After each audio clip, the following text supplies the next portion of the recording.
क्या आप जानते हैं कि एक दिन सूरज भी मर जाएगा? इस वीडियो में हमने बताया है कि सूरज कैसे बना, कैसे उसका अंत होगा और क्या वह एक व्हाइट ड्वार्फ बनेगा। तो वीडियो को अंत तक जरूर देखिए और सब्सक्राइब करना मत भूलिए। हमारा अपना स्टार सूरज अरबों साल पहले पैदा हुआ था। सोचो, गैस और धूल का एक बड़ा सा काला बादल।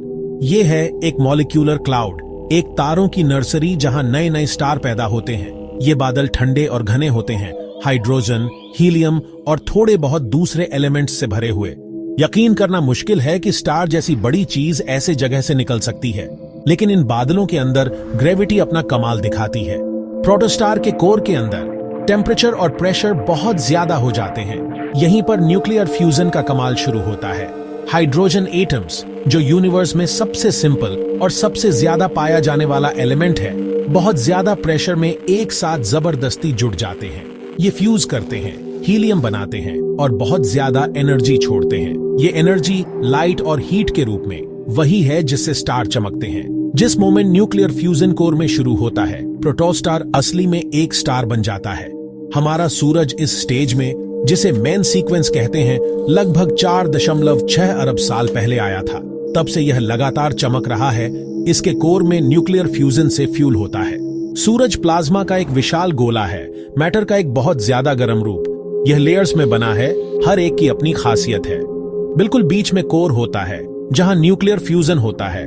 यहां टेम्परेचर 15 मिलियन डिग्री सेल्सियस तक पहुंच जाता है। कोर से बाहर की ओर रेडिएटिव जोन है। कोर से एनर्जी रेडिएशन के रूप में इस जोन से होकर बाहर जाती है।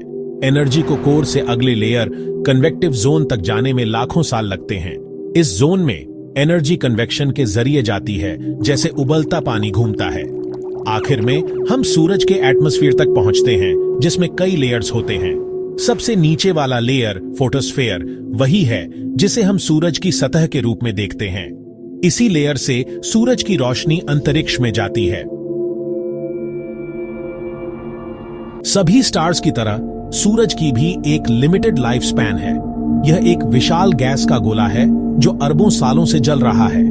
यह अरबों सालों से लगातार हाइड्रोजन को हीलियम में फ्यूज कर रहा है। यह प्रक्रिया सूरज को ऊर्जा और प्रकाश देती है। हालांकि यह प्रोसेस हमेशा के लिए नहीं चल सकता। एक समय आएगा जब सूरज के पास हाइड्रोजन खत्म हो जाएगी। लगभग 5 अरब सालों में सूरज के कोर में हाइड्रोजन खत्म हो जाएगी। यह एक महत्वपूर्ण मोड़ होगा। जैसे ही कोर में हाइड्रोजन खत्म होती है, यह कंट्रैक्ट होगा और गर्म होगा। यह प्रक्रिया सूरज के जीवन चक्र में एक नया चरण शुरू करेगी। इससे सूरज के आउटर लेयर्स ड्रामेटिकली एक्सपैंड होंगे, इसे एक रेड जायंट में बदल देंगे। यह विस्तार बहुत ही विशाल और प्रभावशाली होगा। इस रेड जायंट फेज के दौरान सूरज एक बहुत बड़े आकार तक फैल जाएगा, मरकरी और वीनस के ऑर्बिट्स को निगल जाएगा। यह दृश्य बहुत ही अद्भुत और भयावह होगा। धरती का भविष्य कम निश्चित है। यह देखना दिलचस्प होगा कि धरती इस परिवर्तन का कैसे सामना करेगी। कुछ मॉडल्स प्रिडिक्ट करते हैं कि धरती को फैलते हुए सूरज द्वारा निगल लिया जाएगा। यह धरती के लिए एक विनाशकारी अंत होगा।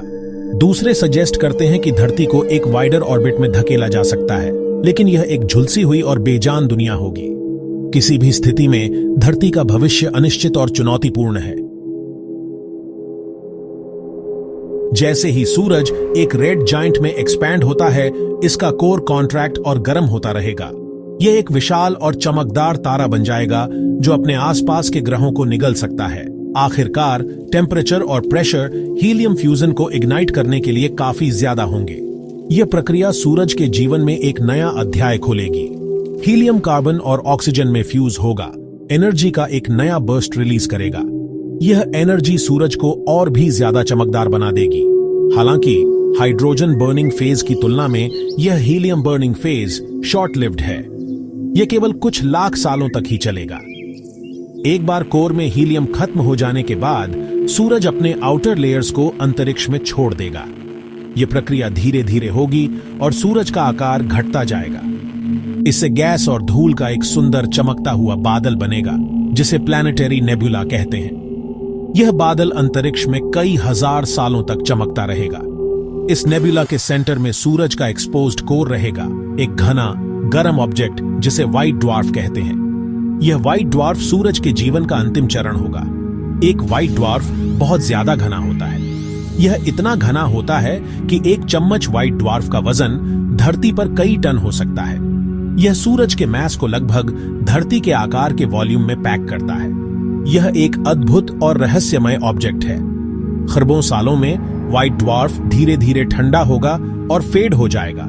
आखिरकार एक ठंडा डार्क ऑब्जेक्ट बन जाएगा जिसे ब्लैक ड्वार्फ कहते हैं। यह ब्लैक ड्वार्फ अंतरिक्ष में एक शांत और ठंडा ऑब्जेक्ट होगा जो सूरज के जीवन का अंतिम निशान होगा।